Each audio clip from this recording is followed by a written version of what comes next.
Hi, everybody. This is 1,134 days since Richard vanished from the barracks. From the barracks there on Fort Bliss in El Paso, Texas. How do soldiers just mysteriously disappear from the barracks? It just doesn't happen. Um, so we've been, way over 1,134 days now. Um, trying to get answers. Now, like I said yesterday, I want to make it really clear that Richard's case started way before the 1,134 days. Um, it started back when he took courses at Park University, when he went to deploy to Qatar, when he saw things and he started saying to us, um, it's really bad. It's really bad. Remember, that happened in Qatar. That was after he took courses there at Park. And, we've put in a request for Richard's academic records, and, it's been a silence.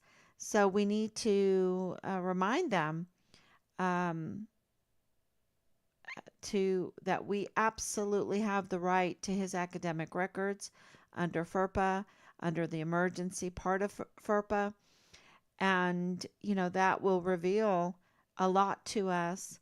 Um, and we knew what was going on, but we would like his academic records to prove it because there is intel that says he was an intern when he came back from Qatar, an intern with the CID. And, I just, I'm just thinking back at, everything that he was saying to us and his attitude. And I was just protecting, I think, our relationship. Because, when your son is saying, look, things are really bad and I don't want to talk about it, um, you don't want to say, I told you so, when, because I really did not want Richard to join the military. Um, and I was trying to be really sensitive to to his feelings and supportive. Um, so and he was like, I don't want to talk about. We'll talk about anything, but not about the military. And I sure wasn't going to say, I told you so. Um, so I just, I look back. Rob and I look back, and all we can really say to everybody is that he gave us every indication that all his aspirations that he had after basic training in AIT, that once he got to El Paso, once he got to Fort Bliss, once he got into Fort Bliss, once he got into the unit, once he got to Park University. This is a very, very big development in this case because um, Park University absolutely plays a huge role in this, and they can help. They can absolutely help. Um, so once he got there, his attitude changed drastically, drastically from, um, no, I'm not liking what I'm seeing at Park University. I have to report wrongdoings there. I'm not liking what I'm seeing in my unit. I have to report things there. I'm not liking what I'm seeing in CID. I have to report things there. And those reports, of course, um, created the IG all over the barracks because of Halliday. And he went to the CPS. He went to the CPS, the Child Protective Services. So, absolutely whistleblower, big whistleblower, huge whistleblower. And Command Sergeant Major Jake Jakovitz, even in our dinner together, even in the dinner that we treated them to dinner. They didn't tell us that he was a whistleblower. And absolutely, Command Sergeant Major knew that Richard was a whistleblower. And don't forget that he even said to Team Find Richard Halliday, I didn't even know I had a missing soldier in my rolls. Um, yeah, maybe because you knew you had a murdered soldier, not a missing soldier. Maybe. I'm just saying, sorry. I apologize. Sorry. That was just me thinking out loud because of, thinking back and seeing how they handled this case. Um, but, God has a reason for all things. And we have been on this journey to slowly uncover all the evidence. And we have so much evidence, y'all. We have so much evidence, from phone records to GPS to screenshots to letters to now we have very good news today. Miss Amy Snoddy's office uh, responded, and we are in the process of receiving the financials. The financials that Governor Greg Abbott's office approved of to send to El Paso to investigate Richard's case, and that will reveal a lot, and that is institutional support, right? That's institutional support from about the monies, about following the monies. So that's huge evidence for us. Um, and with all of the phone and um, the screenshots and the meetings and the testimonies and the CCTV footage and that we have gathered as the chief investigators of our son's case, and do not believe anything else except for what I'm telling you in over and over and over again. Anyone paying attention, the CID and Lieutenant General Sean Bernabe and his group asked us, CID all over the place, asked us to investigate, asked us to bring them leads over and over again. And I have live stream after live stream after live stream, recording, telling everybody day in and day out about our meetings from the very beginning, these meetings, that they asked us to be the chief investigators for our son's case because they couldn't do anything unless we brought them leads and we brought them information. And I'm talking about even until now. So um, anybody that says nobody ever asked you to be a chief investigator, they don't know what they're talking about, because absolutely we have so much evidence. And evidence with this institutional support that we're getting now from let's not forget, this is huge news, a very brave soldier, active duty, Fort Bliss, requesting a congressional inquiry from Veronica Escobar, Representative Veronica Escobar, who I know she doesn't care for me probably personally because, I, um, ditto, right? Or let's, I mean, it's reciprocal. But this is not about who likes who. That's childish. I do think that she could have done things early on. Absolutely, I feel I'm 100% right in that. She could have wielded her power to help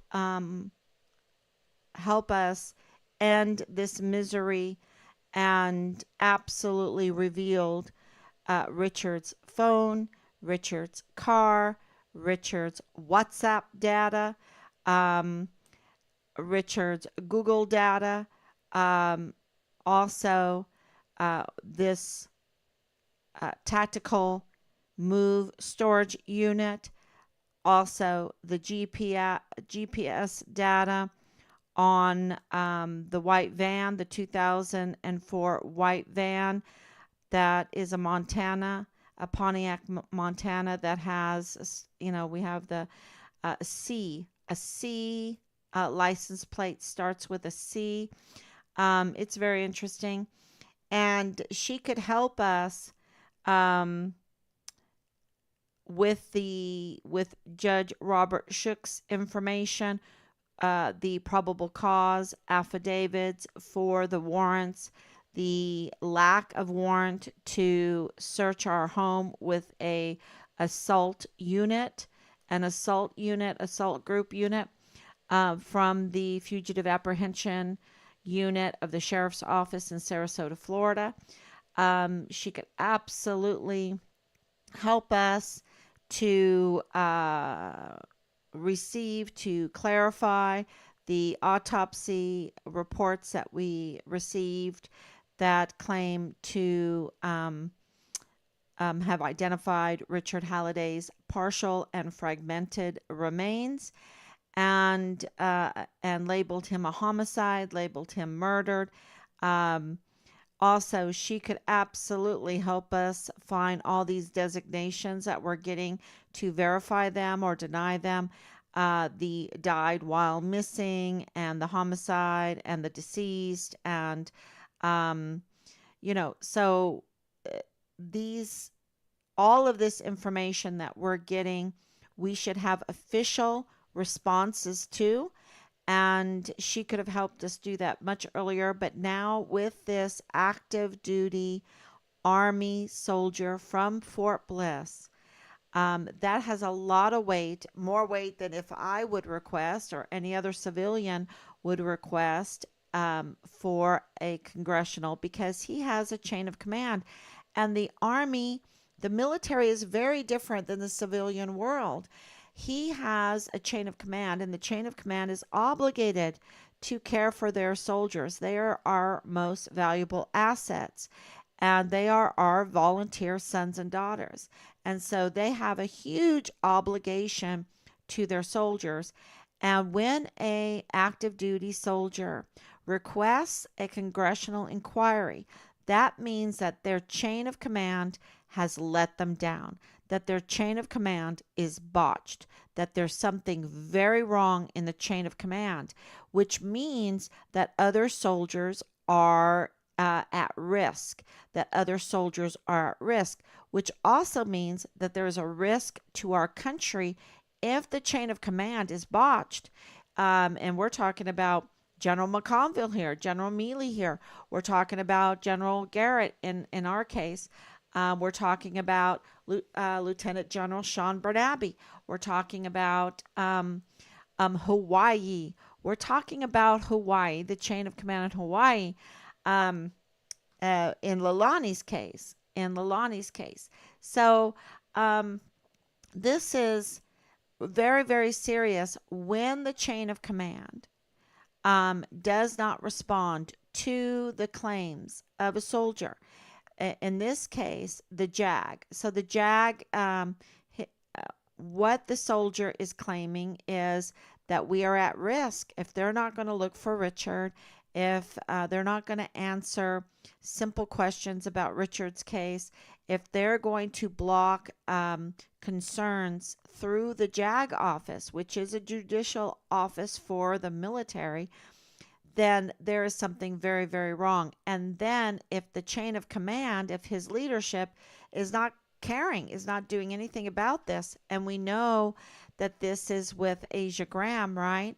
That her captain, this is what I was told, right, from her family, that Asia, when she whistle blew, the captain put her rapist 2 doors down from her.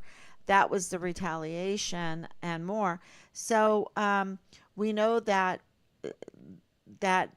our country is at risk if our leadership is botched, right? If our leadership is not doing what they're supposed to be doing in the military. So uh, this is why this soldier's request for a congressional is so, so important because it is a national security threat issue. Okay, that's why they have special privileges as going to the front of the line with their congressional inquiry requests. And that's why Representative Veronica Escobar needs to take it very seriously. And that's why we are asking everyone out there that is listening to these live streams to write Veronica Escobar. It doesn't matter if she likes me, it doesn't matter at all. This is a national security risk, and she needs to follow through with it. And at the end of the day, maybe she has gotten bad intel, right? Maybe she's gotten bad intel about our son. Of course, the MPs got bad intel. The intelligence, the law enforcement agencies, so many of them got bad intel on Richard. We know that now. We know that because of Thomas Kaine's letter. And we know that because even our key witness was, there was bad intel from Leilani Hart giving bad intel and allowed to do that um, from who? From who? Who was behind her? And that's a really good question. Who was behind Leilani Hart going to Miss Kacherga at El Paso Matters? Who was behind her? And Poche, Mr. Poche, remember? So the two of them and Mr. Poche could absolutely tell us who was behind organizing the interview with El Paso Matters and getting Miss Kacherga to put that false information out. And then I'll take it a step further because, and we responded to Miss Kacherga right away. Um, we have a team find Richard Halliday. I was born at White Sands. I went to school in El Paso. So I absolutely have Team Find Richard Halliday there. And so when I found out about this article, Rob and I contacted Miss Kacherga right away and said, wait a minute, you're interfering in our son's case by taking someone the likes of Leilani Hart and giving her undeserved credibility to block a key witness, to smear a key witness in our son's case. Very, very dangerous. Very dangerous to so many other people. So many other people have the risk of getting hurt because of what Miss Kacherga did, what El Paso Matters did by letting Leilani Hart continue with her false allegations. And so, but how did Leilani Hart get to the point where she could interfere in a missing soldier's case on Fort Bliss? How did she, and more, y'all? I just want to say it's more, it's worse.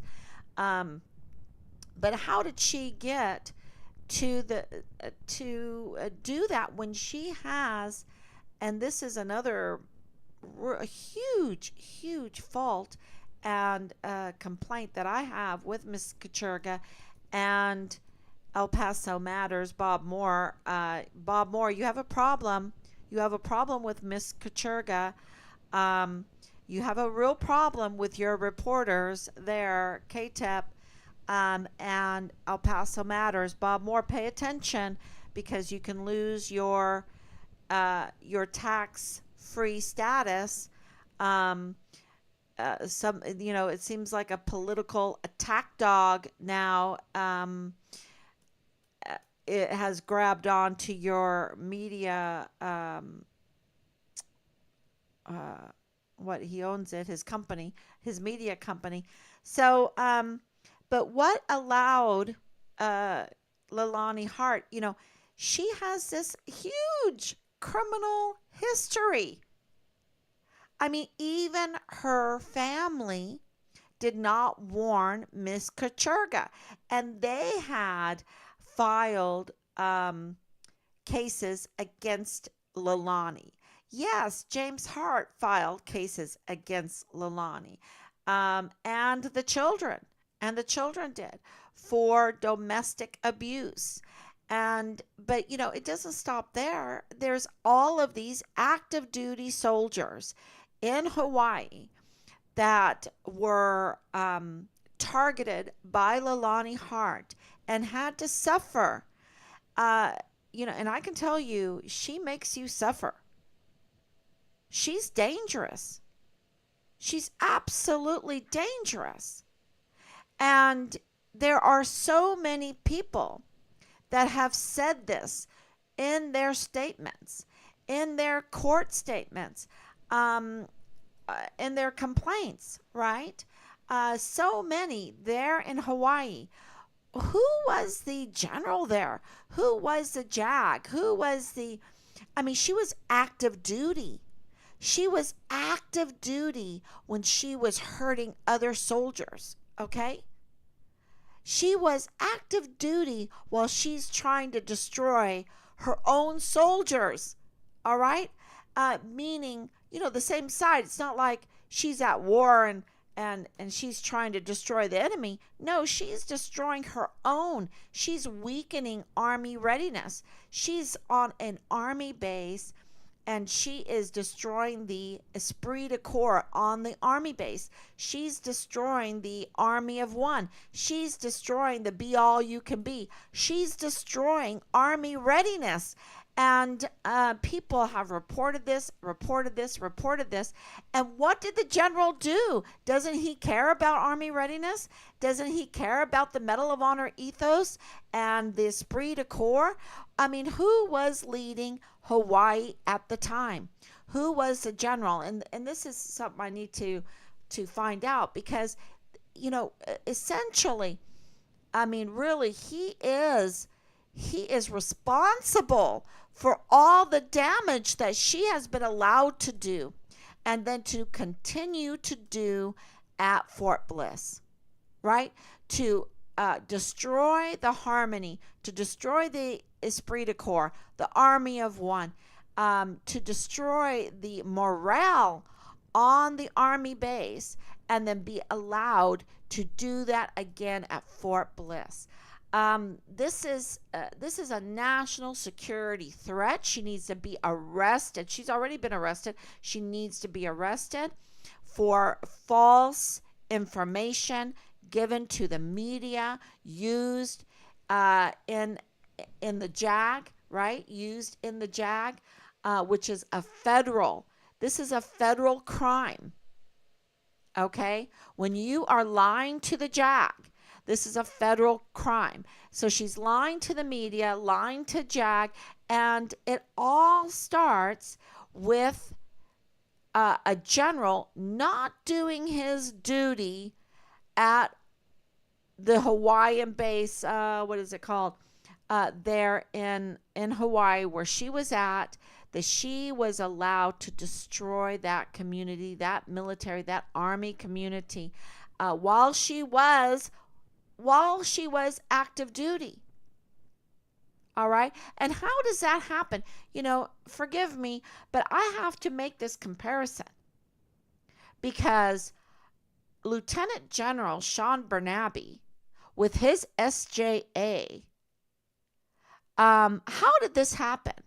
That they were telling me that telling Rob and I, that Richard could get 6 years in prison for something that he never even pleaded guilty for.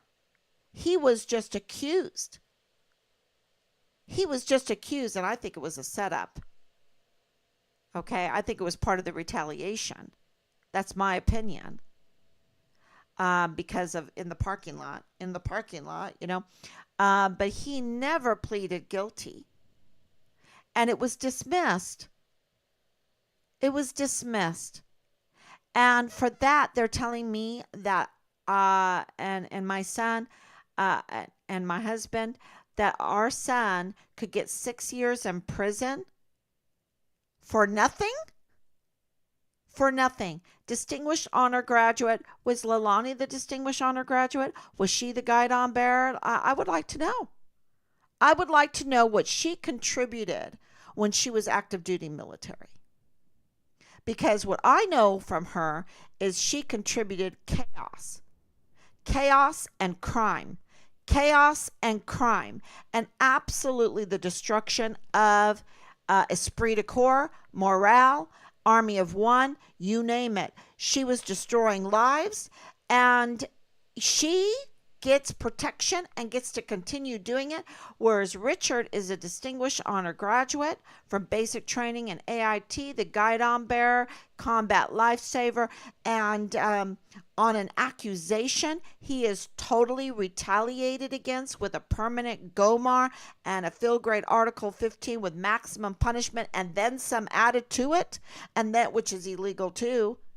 That means taking away 3 ranks, 50% of his pay. For what? For nothing. And to have the retaliation of being murdered, of being dismembered. I don't I just, tell me how Hawaii did all of this, right? Did she know somebody?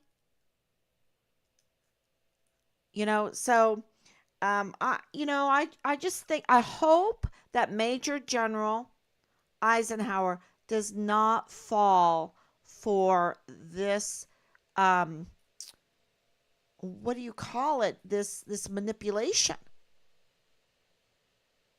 right? Like Kacherga fell for it. I hope he doesn't fall for it. So because the institutional support that we are now getting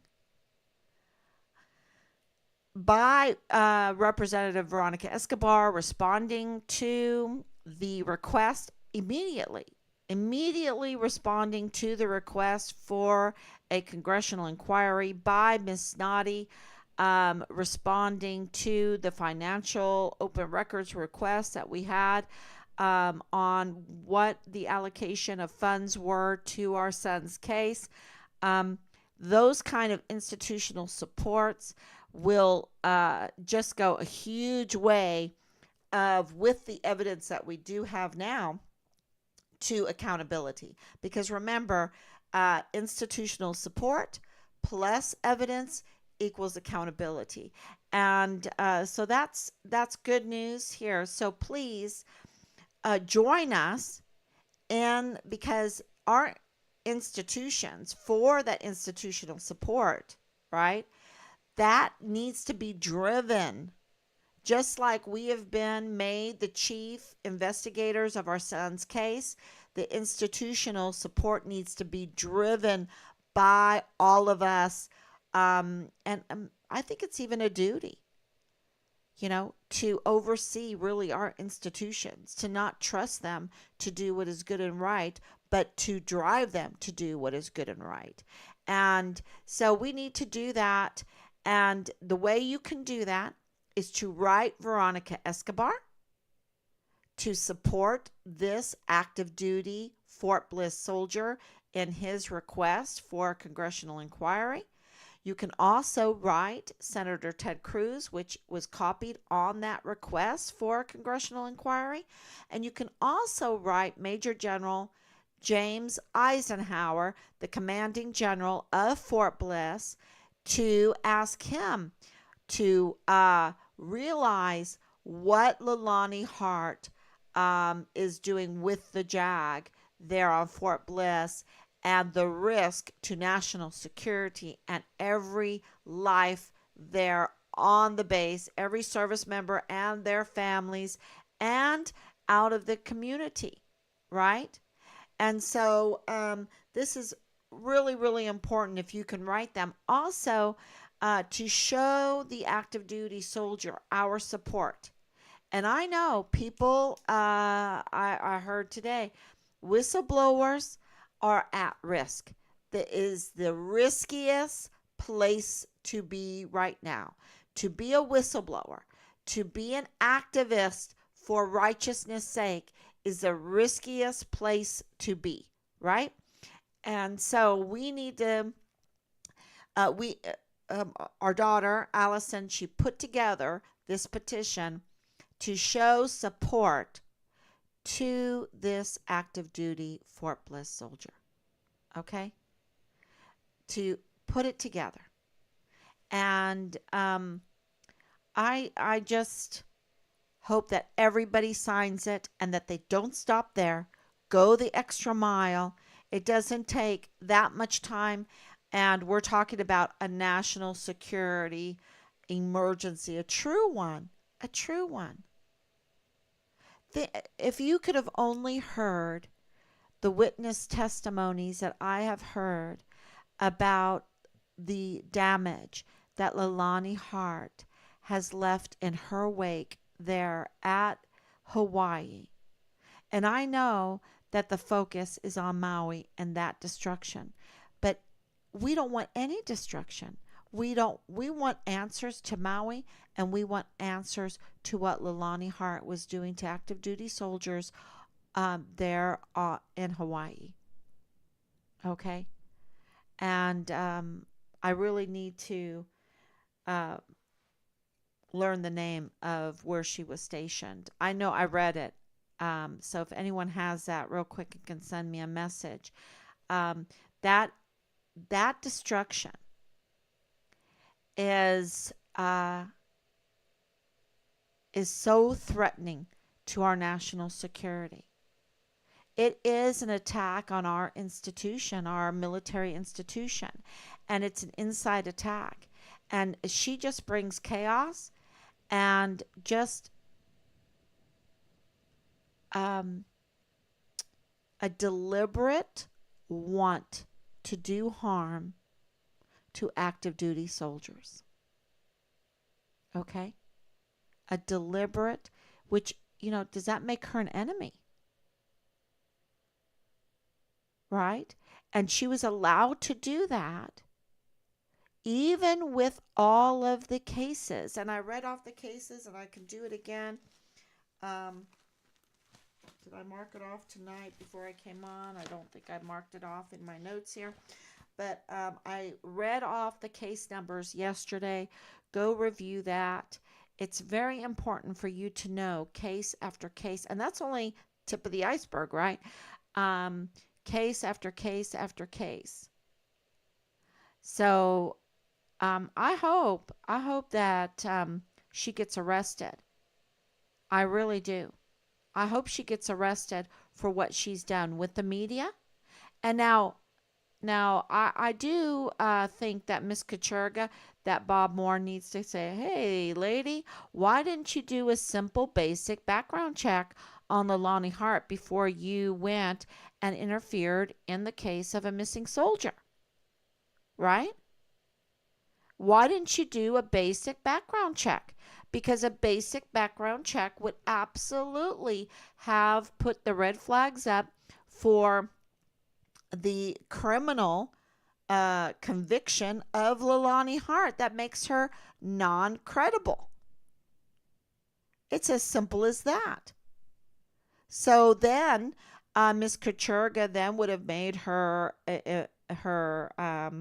reporter say, hey, does she have records of an El Paso police report or contacting neighbors or anything to back up what she's saying? Because her credibility is like nothing. Her credibility is zero. Her credibility is damaged goods.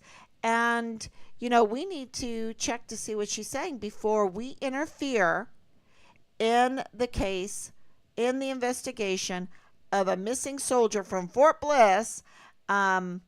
We need to know what we're doing here. And they would have found out that there was nothing, no weight. And they could have done the same thing with Poche. And, no disrespect to Mr. Poche, but this is a little concerning that he's 100% disabled and he's complaining about not having a job. that's a little concerning. And I think that Kocherga forgot about all of her awards, you know, her uh, awards that she got for investigative journalism. She forgot about them. She had a little, um, you know, senior moment or whatever when it came to this reporting here. And yeah, I believe she owes us an apology. I believe that she owes the community there, the Fort Bliss community and the El Paso community, an apology and a retraction, and also to an article to uh, tell everybody, tell the truth about Leilani Hart and Hawaii, and what's going on there, what happened, and the destruction that she left in her wake of so many innocent soldiers. So many. And that she has a history of hurting soldiers. How badly has she hurt soldiers? How badly did she hurt Richard? Okay. So, and lying to law enforcement authorities that she is a convicted criminal for lying to law enforcement authorities. And so now this is a federal offense to lie to the JAG office on Fort Bliss, interfering with the investigation of a missing soldier. This is huge. Absolutely, she needs to be arrested. Absolutely. So we have the evidence. We have now institutional um, institutional support with the soldier, the active duty soldier of Fort Bliss, saying that there's a problem in the JAG office. Okay?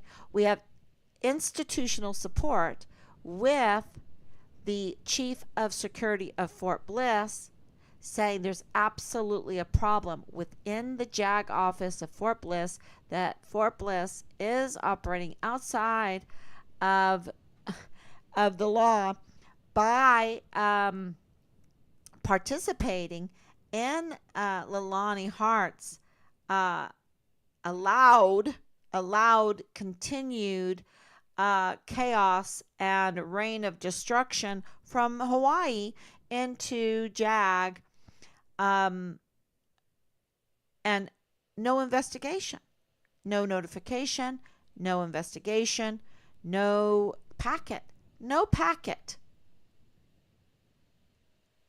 right? Meaning no investigation, no notification, no due process, no allowing the key witness to defend himself, to have a chance to defend himself. This is an outrage, and she absolutely needs to be arrested. Maybe, yeah, absolutely. So we're going to be taking action now, since we have the institutional support. We have the evidence in all of the case numbers. We have the evidence, and that equals accountability. So we have the institutional support plus the evidence equals accountability. She needs to be arrested. Okay, so that's really good news right now. I think she's done. I think that her reign of terror, her reign of chaos is done. So, uh, you know, please support this soldier that is really, really brave. Um, and he's putting his life at risk. We know that because whistleblowers, this is the riskiest business to be in, is a whistleblower for righteousness. And so we need to support him and back him up. And we can do that by signing the petition, by getting others to sign the petition. It's very, very important. And also those three letters to Veronica Escobar, to uh, General Eisenhower, Major General Eisenhower, and to Senator Ted Cruz. So, yeah, that is big, big news. Also, the Texas Tribune article that I put up yesterday, very big news because, El Paso, Eric, what's his name? Eric Hack. Am I saying it right? Um, Let me see if I have it here. I think it's, yeah, yeah, CW2 Eric Hack. So I did have it right. Um, So CW2 means Chief Warrant Officer. Chief Warrant Officer 2, Eric Hack. He led the El Paso team that allegedly shared classified FBI intelligence. Now, they always say this allegedly because they have to. But I'm going to tell you right now that we have intel that he absolutely is connected, has a connection with Richard Halliday's case.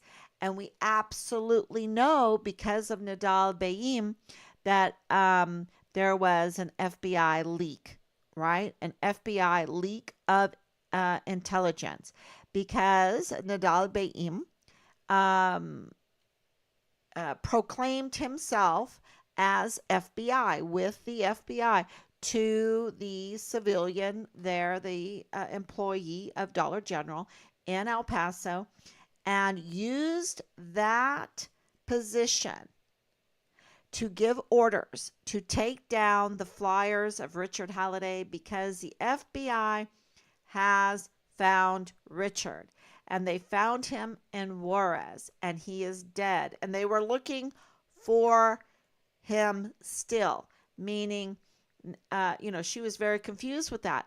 But, when you know about the autopsies, when we got that leak or that intel to us, um, because there's leaks, y'all, there's intel being released. When files are being released, okay, unlawfully being released, that is intel breach. That is a security breach.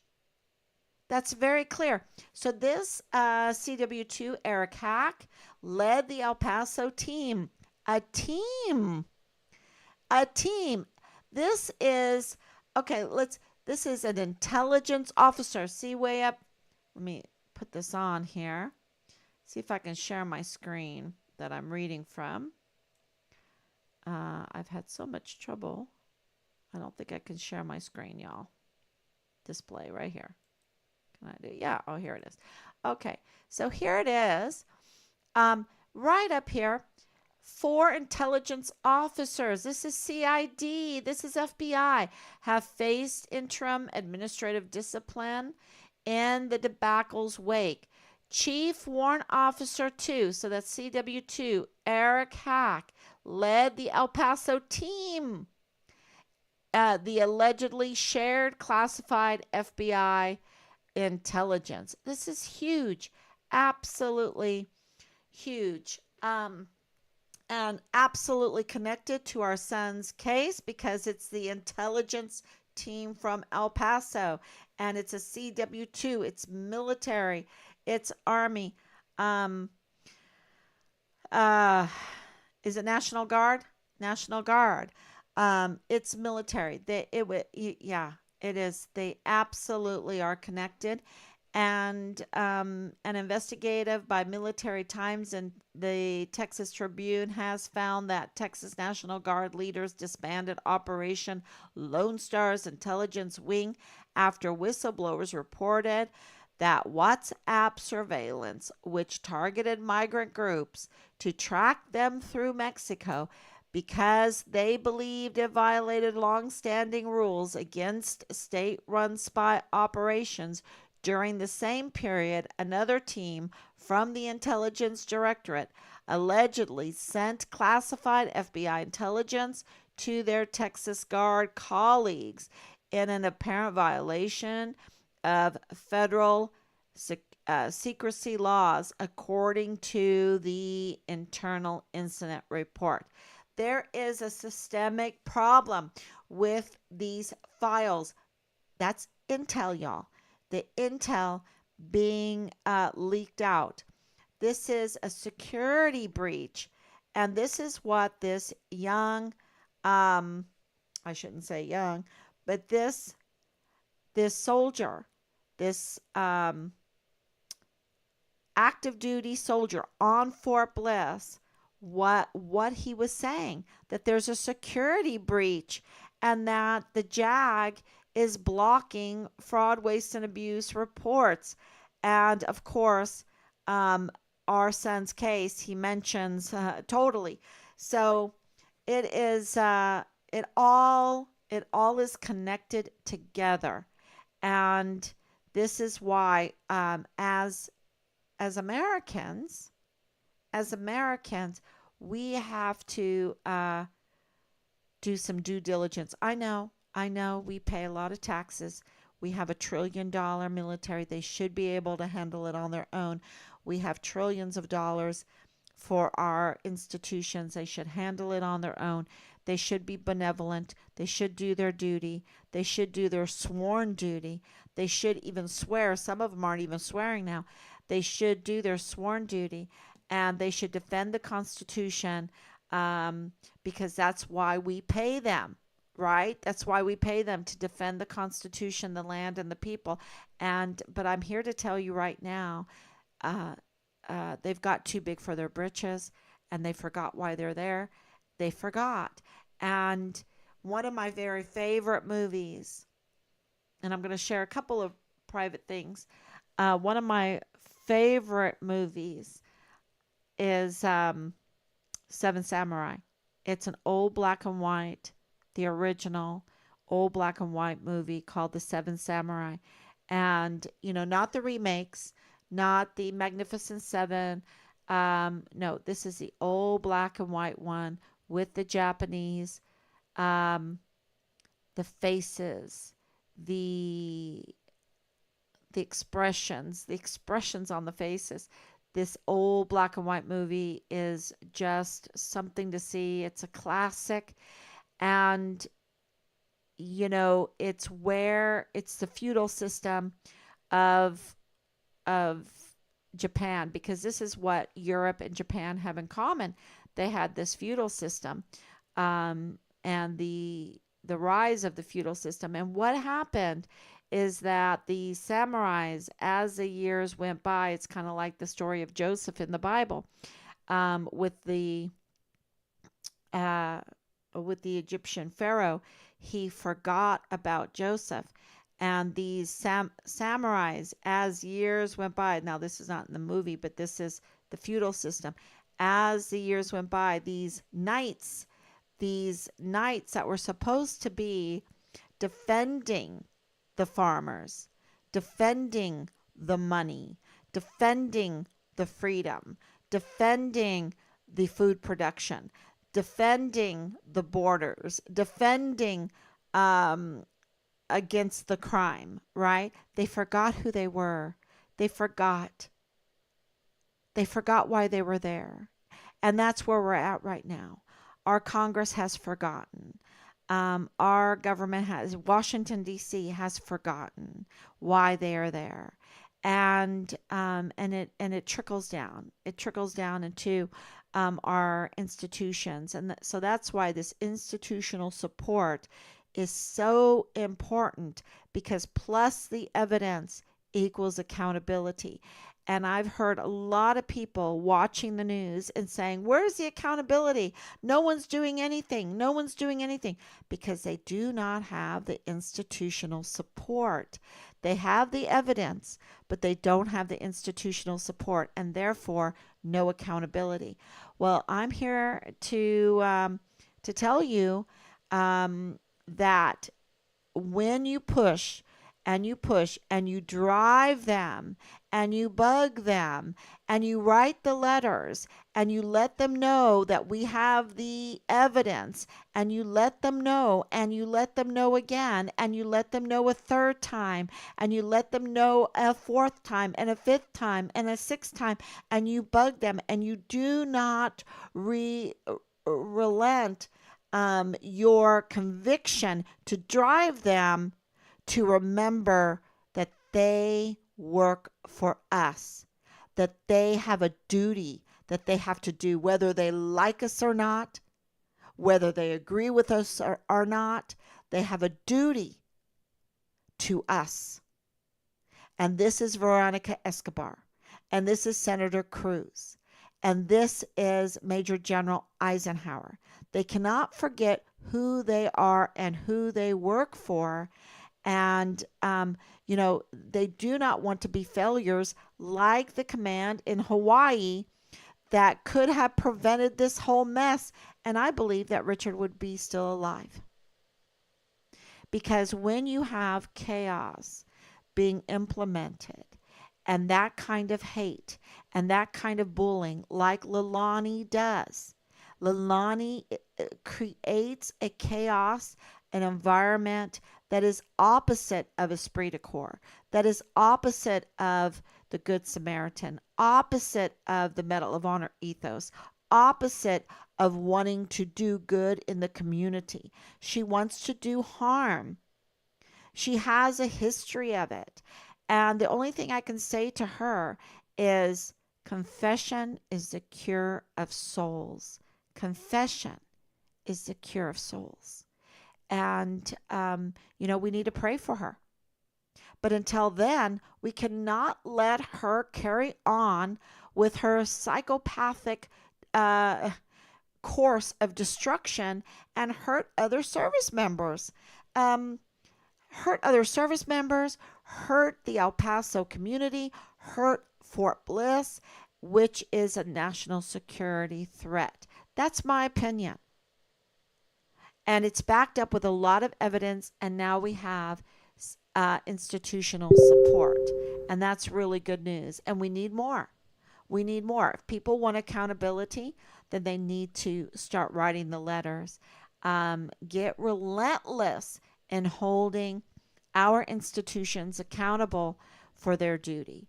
And so, yeah, so here, that's where we're going to get information about Richard. We have all the evidence. The evidence is there, y'all. The evidence is there. So it is a good day that we heard from Amy Snoddy, because that gives us, well, her office, that gives us more evidence. You see, the following the monies, and there's a lot of talk about war right now. Okay, I'm going to tell you that I think we've been at war.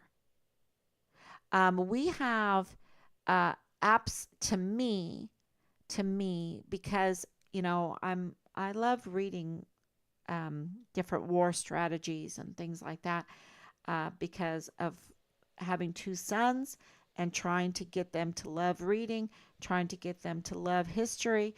And of course, that's why I love Seven Samurai. I think I'm the only one in my family that really loved that movie.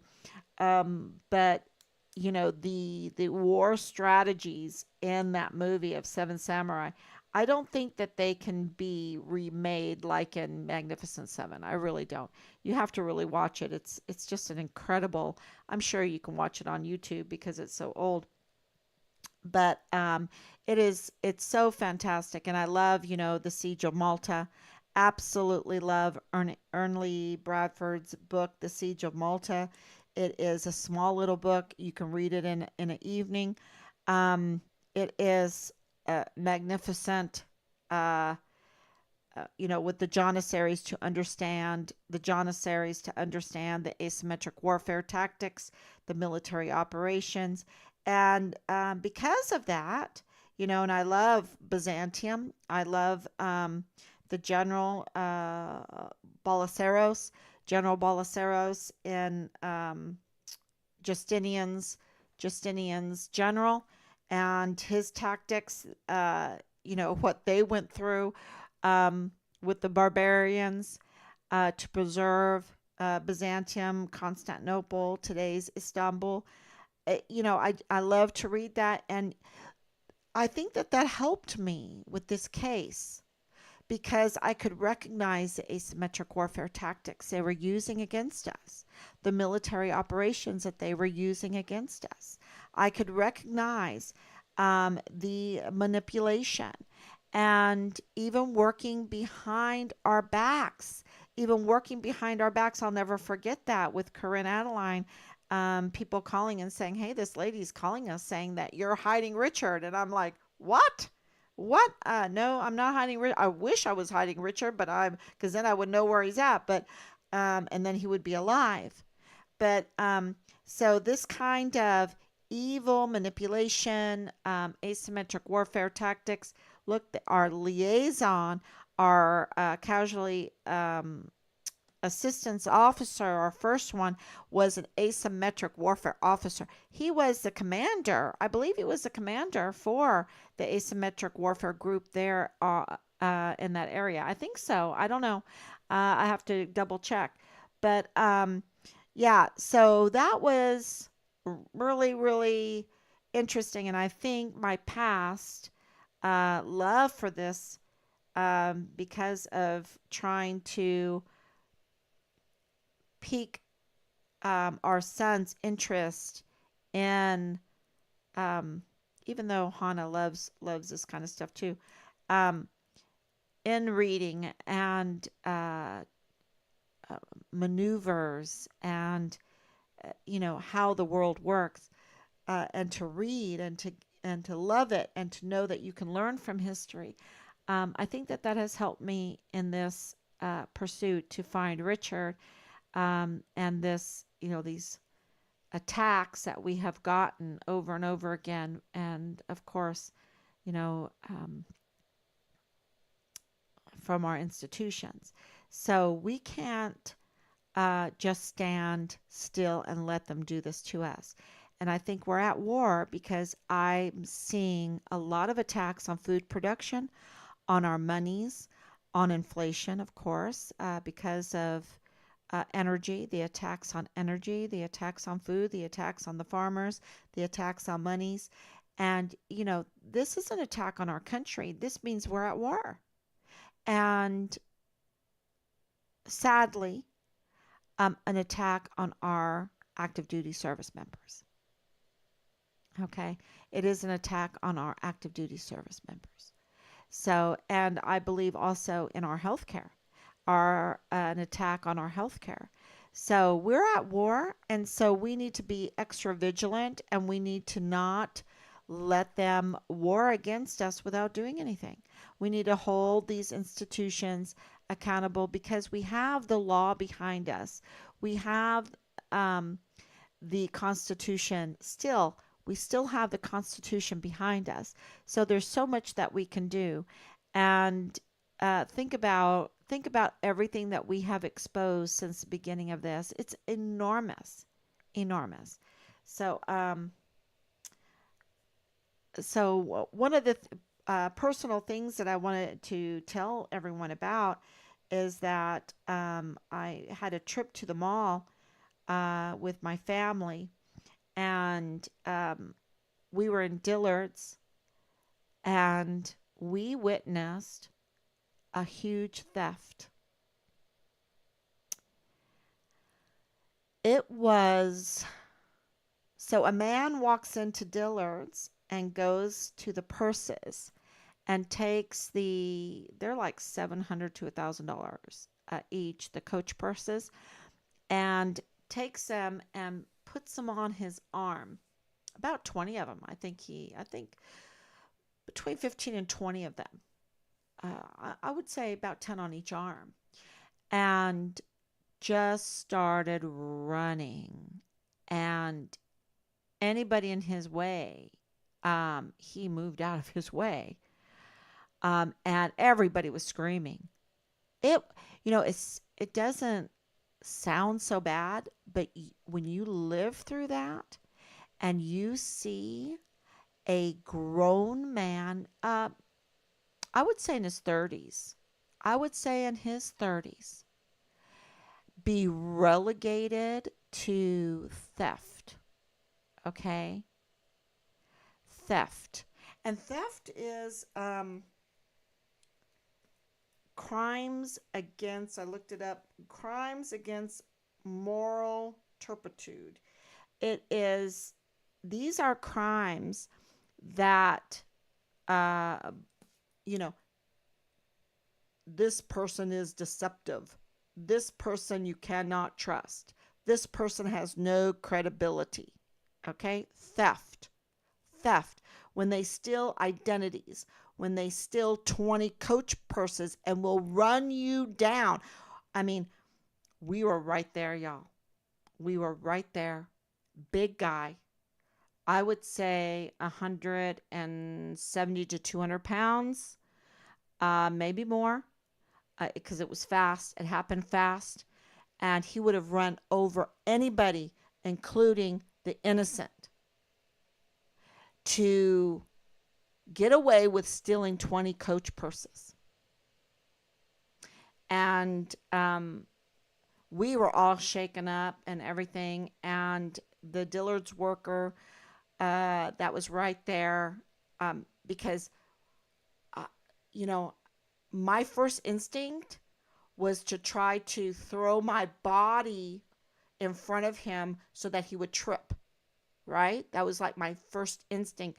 I had a counter in front of me. Um, but,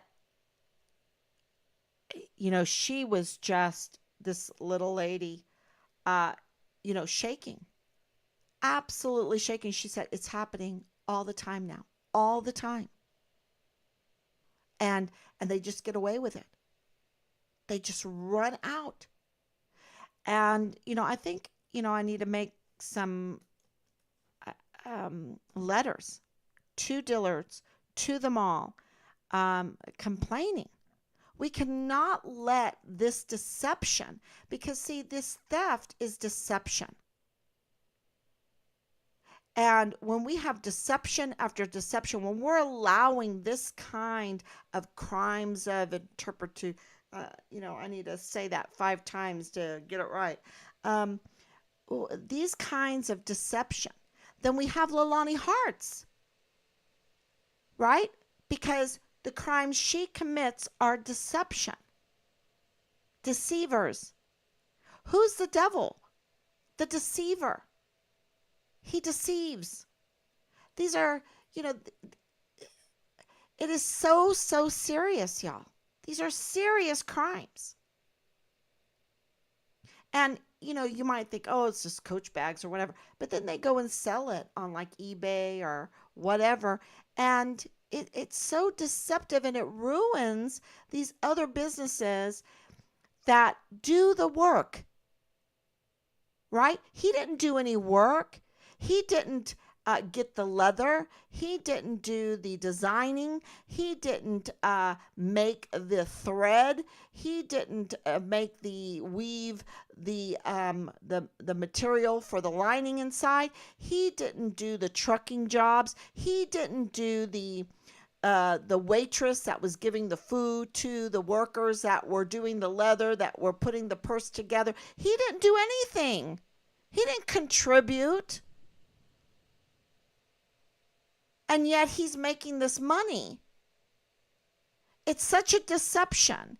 And it's such, if you haven't watched iPencil, you need to watch iPencil, because the work that goes into making a Coach bag is huge. And he is stealing their labor. He's turning their time into slave time. He's, and he's running out, and he doesn't even care if he harms anybody. And we're all shaking. And then the rest of the day we're shaking because we just witnessed this deception. And this is the horror that Leilani Hart brings wherever she goes.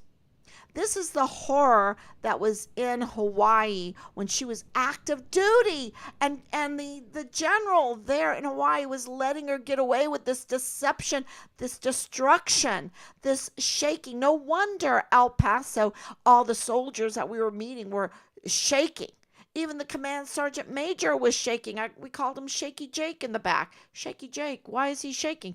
Why is he? Because he knew that Richard was murdered. Because he knew that Richard was a whistleblower. Because he knew that they were deceiving us. These are crimes of deception.